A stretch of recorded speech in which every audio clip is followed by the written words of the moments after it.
All right, we're moving on to midpoint and distance in the coordinate plane. Geometry can be used with X and Y coordinates, and it can help us when we have to make some complex calculations, or if we need to find distances that aren't perfectly left and right or up and down. So we're going to be using just number lines as well as grids to solve problems today. Let's just start with a simple one where we're going to be recalling how to find distances and midpoints and things like that. So first we're going to talk about distance, and you guys know what distance is. It's the length of something. So we're talking about distance here. I'll highlight that. And we are finding CD. I'm going to make a little note. Remember, if there's no line, it means length or distance or whatever. Okay, so we're trying to figure out how far it is from C to D. If you go 1, 2, 3, 4, that's not going to work because the notches on this actually represent 2. So the easy way to do this is to just take your number, like whichever one, and subtract it from the other. So I'm going to take 2 minus -6 is equal to, so 2 minus a negative, turn that into plus a positive 8. So that means this is actually 8 units long. And that's because those tick marks represent 2. So if I put in these smaller ones, we can see 1, 2, 3, 4, 5, 6, 7, 8. So instead of having to try to figure out how much each tick mark is representing, just take one number and subtract the other from it, and you'll be able to get your value. Now, that's pretty easy when we just have a number line. The distance in a coordinate plane is a little bit more tough. I know you've seen this formula before, but it's probably one of your least favorite that you use because it is a little lengthy, and you might be, get it mixed up a little bit. So here's your formula. Distance is equal to the square root of, and it's a big square root, x sub 2 minus x sub 1 squared plus y sub 2 minus y sub 1 squared. And all of that's inside of your square root symbol. Now, I'm going to go ahead and kind of box that in. You want to know your distance formula, and you want to understand it. What I want you to realize, though, it does not matter what you set x1 and x sub 2 equal to. Okay, so I'll make a little note of that. Note, it doesn't matter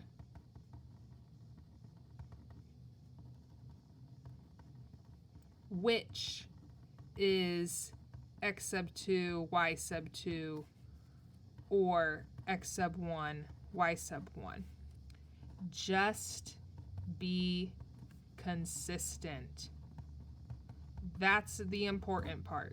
If you're consistent, it does not matter.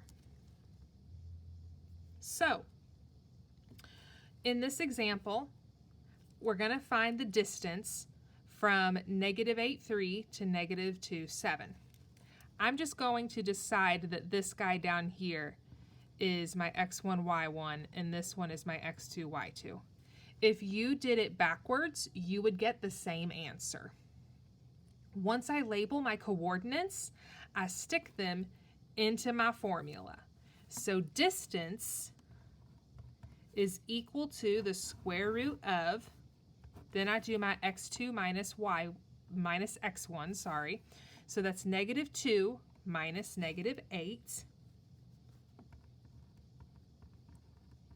squared plus, and then I'm doing my y2 minus y1, which is 7 minus 3 squared.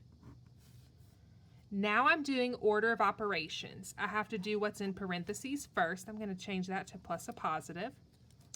And this is becoming the square root of 6 squared plus 7 minus 3 is 4 squared.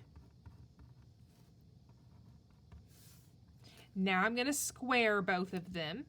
So D is equal to 36 plus 16, which is equal to the square root of 52.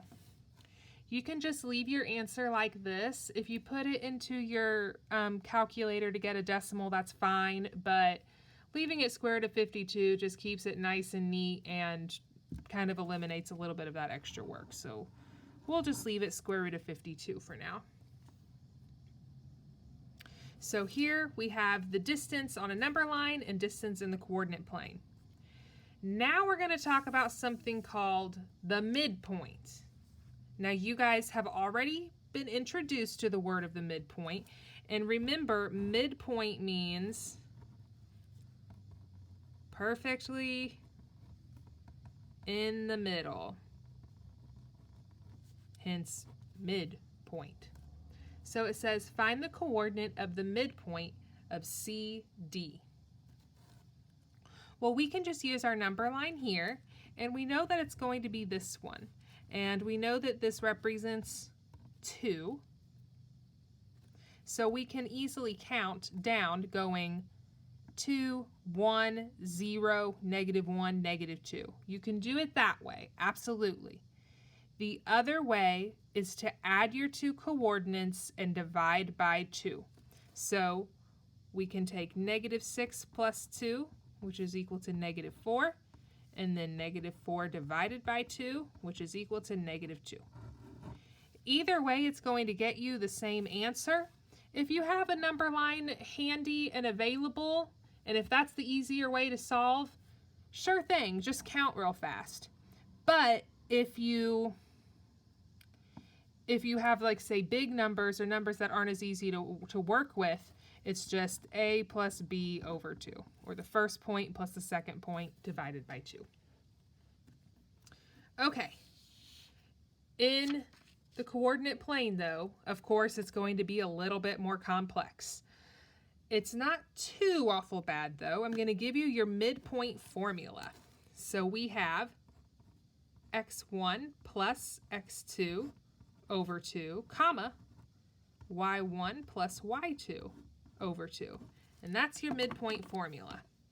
Now, I see people getting these two mixed up. Like they start using midpoint instead of distance and everything. So hopefully what I'm about to tell you will help you not do that. Midpoint means we need coordinates. So this gives you coordinates. You have an x and a y in parentheses with a comma. But notice with the distance, we're just going to get one plain number for our answer. So when you're looking at your two formulas, your midpoint formula is actually going to give you options in the formula to have a coordinate or an ordered pair. I'm going to label these x1, y1 again. Just like before, you can label them either way. They just have to be consistent and you'll still get the same answer. So I'm going to add x1 and x2 in the top of my first coordinate. So I have -8 plus -2 over 2, comma, and then 3 plus 7 over 2. This is then going to get me -10 over 2 and +10 over 2. Finally, this reduces to -5, +5 for my coordinates. And if I were to graph that to kind of check it, we can look at that real fast. So we go back 5 and up 5. And right there's that midpoint. And I would say that looks pretty correct based off of the graph that we have. So I know the distance formula is hopefully review for you. Midpoint might be a little different, but these work just like any other type of formula you have been introduced to. As long as you know where to substitute values in, you should be just fine for this. All right, so we have a couple examples now. The first one says, find the coordinates of the midpoint of EF with endpoints -2, 3 and F5, -3. Okay, it's asking for the midpoint. That's important, so we make sure that we're solving for the right thing. So I'll go ahead and write out our midpoint formula again. It's x1 plus x2 over 2, and then y1 plus y2 over 2. It does not matter which one we choose to be which, so I will call this one x1, y1, and this guy x2, y2. Now I'm going to take these values and substitute them into my equation. So I have -2 plus 5 over 2, and 3 plus -3 over 2.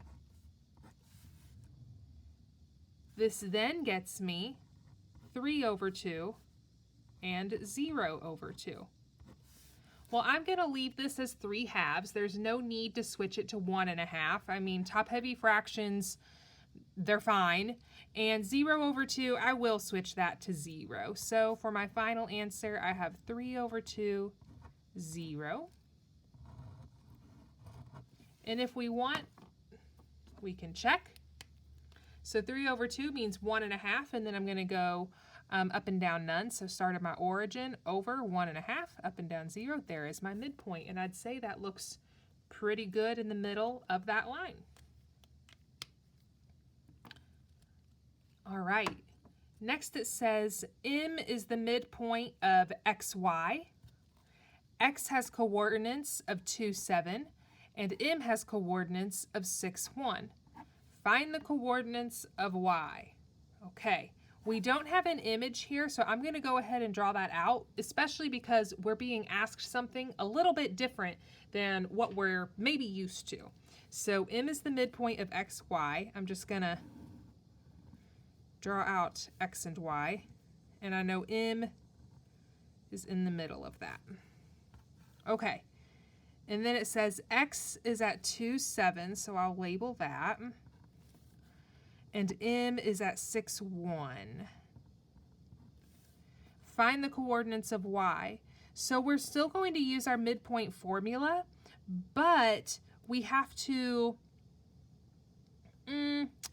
how do I say this? Kind of rearrange it. We're using it in a little bit of a different way, okay?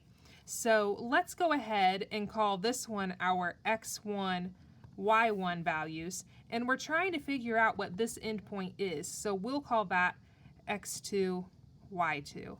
So that's what we're solving for. I'm going to do my x coordinate first. And what I'm going to do is I'm just going to break down this formula where I solve for the x first, and then I solve for the y, and then I'll put them together, because I have two variables that I'm trying to solve for, and I just feel like breaking it up temporarily might make it a little bit easier. So to solve for our x, we have x1 plus x2 over 2. That's our formula, is going to equal to the midpoint. So now I know what my x1 is. It's 2. Plus, I don't know what my x2 is, so I'm leaving that how it is. It's all over 2, but I do know what it will equal. It's going to equal 6, because this is my midpoint and this is my x value for the midpoint. So now I can just solve this like any regular equation. Don't let the sub 2 throw you off. This just means x, okay? So I'm going to multiply by 2 on both sides. So now I'm at 2 plus x sub 2 is equal to 12. Subtract 2 from both sides, and I have x sub 2 is equal to 10. Okay, there's one part of it. Now I'm going to do my y coordinate. And this is going to be solved the same way. I need y sub 1 plus y sub 2 over 2, and that's going to equal my y value of 1. So I'm going to plug everything in. Y sub 1 is 7, plus, I don't know y sub 2, that's right here, that's what I'm trying to figure out, over 2 is equal to 1. Kind of running out of space, sorry. So multiply both sides by 2, and I have 7 plus y sub 2 is equal to 2. Subtract 7 from both sides, and I get y sub 2 is equal to negative 5. All right, to make this answer look a little bit neater, I'm going to go ahead and combine them into 1. For my final answer, I get 10, negative 5 for that solution.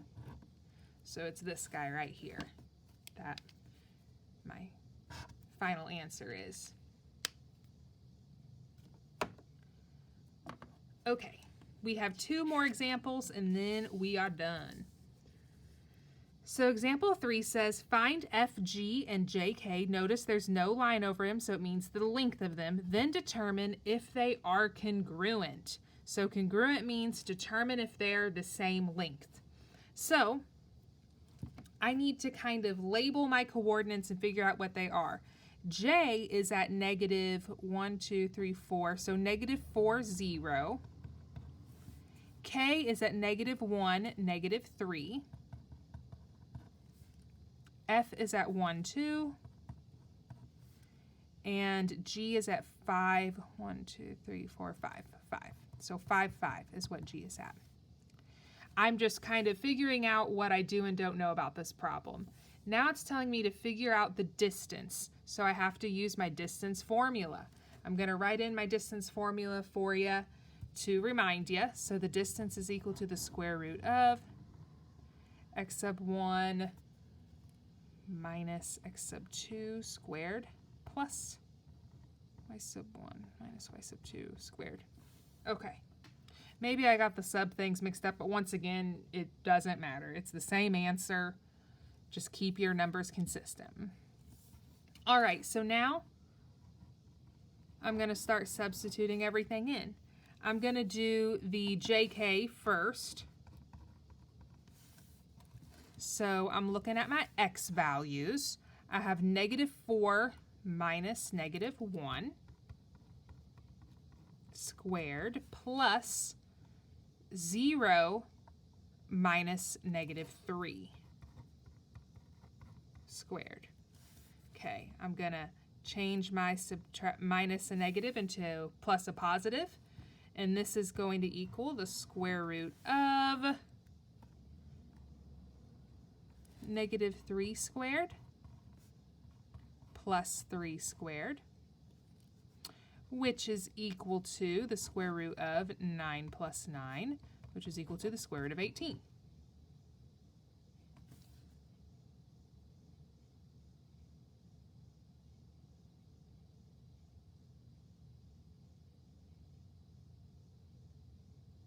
Did I do that right? Okay, yes. I was checking my work. I accidentally did it in a different order on my answer sheet, and I thought, oh no, I got the wrong, but it's right. Okay. So now I'm going to do FG, and I'm substituting in those values. So looking at my x values, I have 1 and 5, so I have 1 minus 5 squared plus, then my y's 2 and 5, so 2 minus 5 squared. That's going to get me 4 squared plus 2 minus 5 is negative 3, so negative 3 squared. So that results in the square root of 16 plus 9, which is equal to the square root of 25, which is equal to 5. So these are my 2 values that I got for my lengths. I have square root of 18 and 5. It then says determine whether FG and JK are congruent. Remember, congruent means the exact same length. So square root of 18 is not the same thing as 5, so we're just going to say not congruent. Okay, For our very last problem, we are comparing the Pythagorean theorem to the distance formula. Actually, the distance formula is derived from the Pythagorean theorem. And the Pythagorean theorem is one of like the most influential theorems, especially in early mathematical history. So this is, you know, just taking a walk through the centuries, so to speak, I guess. We are going to solve for the same thing, just two different ways. One way is by using the Pythagorean theorem. So we're finding from this point to this, and so we have a squared plus b squared is equal to c squared. You guys know that. So let's find out how long this bottom one is. 1, 2, 3, 4, 5. So this is 5, and this one is 1, 2, 3, 4, 5, 6, 7, 8, 9. That one is 9. So we can just take these numbers and substitute them in to figure out what c squared is.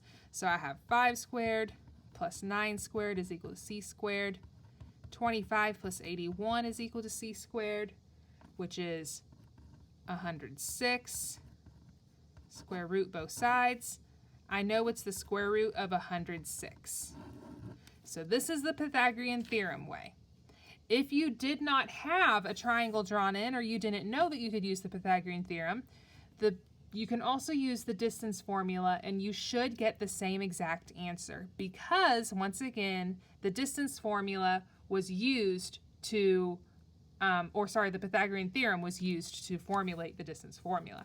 So distance formula is equal to the square root of x1 minus x2 squared plus y1 minus y2 squared. Alrighty, we're just going to substitute all this stuff in. I have my x1, y1, my x2, y2 right here. Distance is equal to the square root of -2 minus 3 squared plus -5 minus 4 squared.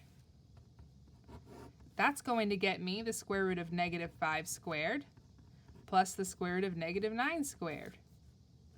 Well, that's equal to the square root of 25 plus 81, which is equal to the square root of 106. So, as you can see, we're getting the same answer no matter what way we do it. If you have a triangle, I'd encourage you to use the Pythagorean theorem because it's a little bit quicker and easier. But either way, it's basically solving the same problem. We'll be doing an activity with this in class, and we'll be practicing with it more if you need a little bit more brushing up on your distance formula. But until then, have a good night.